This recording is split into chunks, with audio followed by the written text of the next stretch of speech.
పాడి పంటల ఛానల్ వీక్షిస్తున్న రైతు సోదరులందరికీ నమస్కారం అండి. ఇవాళ మనము ప్రత్తిలో రసం పీల్చే పురుగుల యొక్క యాజమాన్యం అనేది తెలుసుకుందామండి. ఈ మధ్య కాలంలో చూసుకున్నట్లయితే దాదాపు పంట కాలం పత్తిలో దాదాపు 90 నుంచి 100 రోజులు ఉంది కాబట్టి అదే విధంగా మనకు అప్పుడప్పుడు వర్షాలు పడతాయి. అదే విధంగా కొద్ది ప్రాంతాల్లో బెట్ట పరిస్థితి కూడా ఉంది కాబట్టి ఈ ప్రత్తిలో ఆశించే రసం పీల్చే పురుగులు ఏవి, దాని యాజమాన్య పద్ధతులు ఏంటనేది మనం ఇవాళ చూసుకుందాం. అందులో ఏంటంటే పచ్చదోమ కానివచ్చు, అదేవిధంగా తామర పురుగు, తెల్లదోమ, అదేవిధంగా పేనుబంక, పిండి నల్లి ఇవన్నీ మనకు రసం పీల్చే పురుగులు. ఇక్కడ చూసుకున్నట్లయితే పచ్చదోమ ఒక లక్షణాలు ఏంటంటే మనకు పిల్ల మరియు తల్లి పురుగులు ఆకులు అడుగు భాగాన ఉండి బాగా రసం పీల్చడం వల్ల ఈ పిల్ల మరియు పెద్ద పురుగులు మొదటి దశలో పసుపచ్చగా మారడము, అదేవిధంగా గాయపరిచే లక్షణాలు చూసుకున్నట్లయితే ఆకులు పసుపచ్చగా మారడము, తర్వాత దశలో మనకి ఏంటంటే ఆకులు ఎర్రబడము, ఇవన్నీ మనకు హాపర్ బర్న్ అంటామండి. ఇక్కడ చూసుకున్నట్లయితే మొదటి దశలో మనకు ఆకు అడుగు భాగాన పిల్ల మరియు పెద్ద పురుగులు ఆ రసం పీలుస్తూ ఉంటాయి. అదేవిధంగా తర్వాత దశలో అంచులు మనకు ఎరుపుగా మారే అవకాశం ఉంటుందండి. పచ్చదోమ ఎక్కువగా ఉన్నప్పుడు మనకి ఏవైతే ఉందో మొక్కలు గిడిసబారి చనిపోవడానికి అవకాశం ఉంది. తామర పురుగులు, ముడత పురుగు అనేది కూడా అంటామండి. ఈ గోధుమ రంగులో ఉండి కొన్ని పురుగులు పసుపు రంగులో కూడా ఉంటాయి.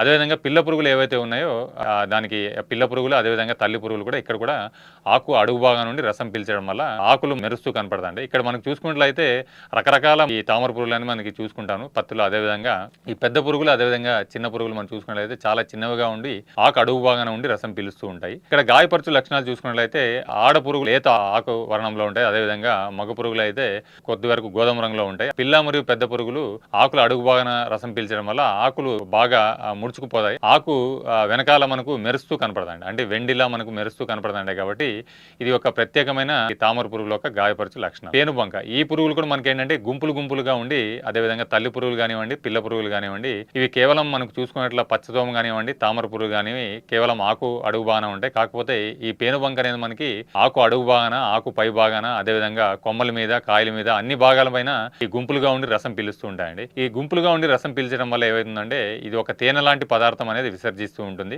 దానివల్ల పైన నల్లటి బూజు అనేది ఏర్పడుతుంది. షూటింగ్ మోల్డ్ అంటామండి. ఈ రసం పీల్చడం వల్ల పైన మసి లాంటి పదార్థం అనేది ఏర్పడుతుంది. కాబట్టి ఎదుగుదల ఆగిపోయి అదేవిధంగా ఈ విసర్జించే తేనె వంటి పదార్థాలు ఆకులు, కాండం పైన మసి తెగులు అనేది మనం కూడా గమనించుకోవచ్చండి. తెల్లదోమ చూసుకున్నట్లయితే ఇవి కూడా మనకి ఏంటంటే పిల్ల మరియు పెద్ద పురుగులు ఆకులు అడుగు భాగం నుండి రసం పీలుస్తుంటాయి. కొద్ది పురుగులు మనకి ఏంటంటే ఈ పెద్ద పురుగులు కూడా మనకి ఆకులు పై భాగాన కూడా కనపడుతూ ఉంటాయండి. ఇవి కూడా మనకి పిల్ల పురుగులు కోడిగుడ్డు ఆకారంలో ఉంటుంది. అదేవిధంగా పెద్ద పురుగులు చూసుకున్నట్లయితే చిన్నవిగా ఉండి తెలుపు రెక్కల్లో ఉంటాయండి. అదేవిధంగా దీన్ని లక్షణాలు చూసుకున్నట్లయితే ఇది వైరస్ తెగులను కూడా వ్యాప్తించే అవకాశం ఉంది. కాబట్టి ఇది కూడా మనం గమనించుకోవాలి. గాయపరిచే లక్షణాల్లో గుడ్డు నుంచి బయటకు వచ్చిన పిల్ల పురుగులు ఈనెల దగ్గరగా ఉండి మనకి బాగా రసం పీలుస్తూ ఉంటాయండి. పిల్ల మరియు పెద్ద పురుగులు ఆకులు రసం పీల్చడం వల్ల అదేవిధంగా తెగులను కూడా వ్యాప్తి చెందిస్తుంది. కాబట్టి ఇవి విసర్జించే తేనె లాంటి పదార్థాలు కూడా మనకు ఈ సూటి మోల్డ్ ఏదైతే ఇందాక మనకి పేనుబంకలో చూసుకున్నామో అదే లక్షణాలు మనకు ఈ తెలుపు రంగు తెల్లదోమ వల్ల కూడా మనకు ఈ సూటి మోల్డ్ లక్షణాలు కూడా గమనించుకోవచ్చండి. పిండి నల్లి చూసుకున్నట్లయితే ఈ పిండి నల్లి అక్కడక్కడ మనకి చూసుకోవచ్చు పొలంలో. ఈ మధ్యకాలం దాదాపు 8 నుంచి 10 సంవత్సరాలు వరకు ఈ ఏదైతే పిండి నల్లి ఉధృతి అనేది మనకు తగ్గుతూ కనపడుతూ ఉంది. అదేవిధంగా మనకి ఇక్కడ లక్షణాలు కూడా చూసుకున్నట్లయితే కేవలం మొదటి దశలో పొలం గట్ల మీద నుంచే ఈ పిండి పురుగు ఒక లక్షణాలు అనేది కనపడుతూ ఉంటాయి. గుంపులు గుంపులుగా ఉండి అన్ని భాగాల్లో ఇందాక పేను బంకలో ఎక్కడ మనకి అన్ని భాగాల్లో గాయపరుస్తుంది. అదేవిధంగా ఇక్కడ కూడా మనకి ఏంటంటే పిండి నల్లి ఆకు అడుగు భాగాన, ఆకు పై భాగాన, కాయల మీద, పూత మీద, లేకుంటే కాండం మీద, లేకుంటే కొమ్మల మీద అన్ని భాగాల మీద ఈ రసం పీలుస్తూ ఉండి ఈ మొక్కలు గిడసబారిపోయి చనిపోవడానికి అవకాశం ఉంటుందండి. అదేవిధంగా మొక్కలు చూసుకున్నట్లయితే ఒక మొక్క నుంచి ఇంకో మొక్కకి పాక్కుంటూ పోయి పొలం మొత్తం ఎక్కువగా నష్టపరిచే అవకాశం ఉంది. కాబట్టి మొదటి దశలోని దీని నివారణ అనేది చేసుకోవాలండి. సమగ్ర యాజమాన్య పద్ధతిలో రసం పీల్చే పురుగులో కేవలం పురుగు మందులే కాకుండా అన్ని రకాల మనకి సమగ్ర యాజమాన్య పద్ధతులు చూసుకున్నట్లయితే పచ్చ దీప పురుగులు మరియు తెల్లదోమ తట్టుకునే రకాలని సాగు చేసుకోవాలి. అదేవిధంగా పంట మార్పిడి ఇందాక మనకి గులాబీ రంగు పురుగులు ఎలా మనం పంట మార్పిడి చేసుకోవాలి, ఇక్కడ కూడా మనకి ఏంటంటే 2-3 సంవత్సరాలకు ఒకసారి పంట మార్పిడి అనేది చేసుకోవాలి. 2-3 సంవత్సరాలకు ఒక పంట మార్పిడిలో మనకి తెల్లదోమ ఆశించే జొన్న కానీ, మొక్కజొన్న కానీ, సజ్జ కానీ ఇలాంటి పంటలు మనం పంట మార్పిడి చేసుకుంటే కొద్ది వరకు ఈ రసం పీల్చే పురుగులు అనేది ఉధృతి తగ్గిపోతుంది. అదేవిధంగా మొదటి దశలో ఏదైతే సాగు చేసినప్పుడు విత్తన శుద్ధి అనేది చేసుకోవాలండి. విత్తన శుద్ధి మనం చూసుకున్నట్లయితే ఇమిడాక్లోపిడ్ 5 గ్రాములు కానివ్వండి, థయోమిథాక్సామ్ 4 గ్రాములు కానివ్వండి విత్తన శుద్ధి చేసుకుంటే కొద్ది వరకు ఈ రసం పీల్చే పురుగులు 15 నుంచి 20 రోజుల వరకు దీన్ని నియంత్రణలో ఉండొచ్చండి. అదేవిధంగా కంచె పంటలు చూసుకున్నట్లయితే జొన్న లేక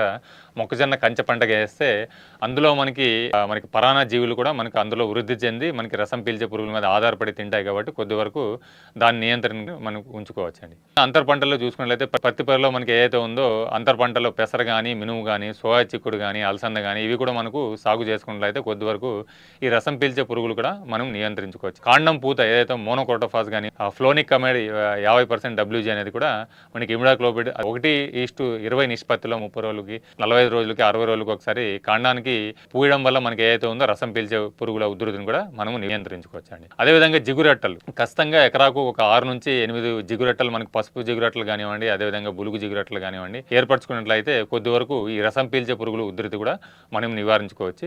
ఇవన్నీ సమగ్ర యాజమాన్యాలు పాటిస్తూ మనకి పురుగు మందులు చూసుకున్నట్లయితే పురుగు మందులకు మనకి ఎస్ఫేట్ అయితే మనకి 1.5 గ్రాములు, అదేవిధంగా ఇమిడాక్లోపిడ్ అయితే 0.4 మిల్లీలీటర్లు, అదేవిధంగా ఫ్లోడిన్ కామైడ్ అయితే మనకు 0.3 గ్రాములు, ఈ డైఫెన్థూరాన్ అంటే మనకు 1.25 గ్రాములు, ఇదా అస్టాంప్రిడ్ అయితే 0.2 గ్రాములు. ఇలా మార్చి మనకు మందులు పిచికారీ చేయడం వల్ల మనకి రసం పీల్చే పురుగులు ఏదైతే మనకి ఇందాక చూసుకున్న రసం పీల్చే పురుగులు మనకి నివారించుకోవచ్చు అండి. ఇవన్నీ మనకి తెల్లదోమలో మనకి ఇందాక చూసుకున్నట్లు ప్రొఫెనోఫాస్ కానివ్వండి, స్పైరోమెస్ఫాన్ కానివ్వండి, అదేవిధంగా పిండి నల్లికి అయితే మనకు ఎక్కువగా ఉధృతున్నప్పుడు డైనైటోఫెరాన్ కానివ్వండి, అదేవిధంగా 2 మిల్లీ ప్రొఫెనోఫాస్ కూడా పిచికారీ చేయొచ్చు. ఇవన్నీ మనకి ఏంటంటే సమగ్ర యాజమాన్య పద్ధతిలో కేవలం ఒక పురుగు మందులే కాకుండా మనకి మొదటి దశ నుంచి విత్తన శుద్ధి చేసుకొని, అదేవిధంగా కంచె పంట వేసుకొని, ఎర్ర పంట వేసుకొని, అదేవిధంగా అంతర పంటలు వేసుకుంటూ, అదేవిధంగా జిగురు గట్టలు పెట్టుకుంటూ ఇవన్నీ యాజమాన్యాల పద్ధతులు పాటిస్తూ మొదటి దశలో వచ్చే ఈ రసం పీల్చే పురుగులు మనకి ఏదైతే ఉందో 40 నుంచి 120 రోజుల వరకు ఈ రసం పీల్చే పురుగులు ఉధృతిని మనం తగ్గిస్తూ ఎక్కువ